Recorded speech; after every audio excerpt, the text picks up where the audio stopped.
And my third question is, what preparations did you do while you were waiting for your second baby?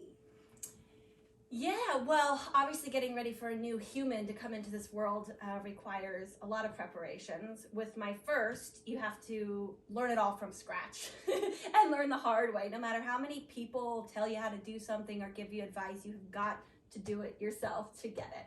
Whether it's changing diapers or bottles or breastfeeding, whatever it is, you do it yourself. So I did feel more in a rhythm and more knowledgeable and less scared and panicky when I was having my second.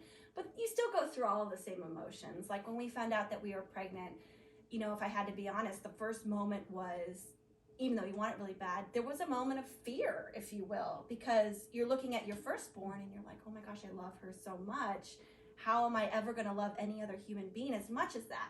And then that quickly goes away because I'm a second child and like my parents love me as much, and you know, you have friends and everything like that. But that's a moment and you're like, okay, because you don't know who this person is going to be.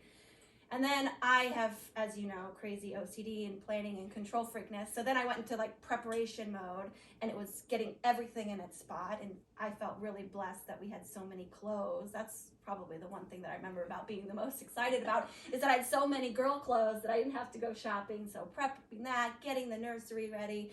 So I was all over that. And then, you know, when the baby actually comes, it's probably panic because I was so afraid to go into birth again. That's just me, you know, make sure my drugs were available to have labor. And then of course it goes into pure bliss and pure love when that second baby comes. But you know, the preparations might be a little bit different for me because I have two girls, and when you have two girls, it's really important. Being a girl myself, I wanted to instill some important things between them. One, I wanted them to always have each other's back. The loyalty that I want for them, being sisters, making sure that they're always best friends, was something that was really important to me as I was preparing for my second girl to come into this world.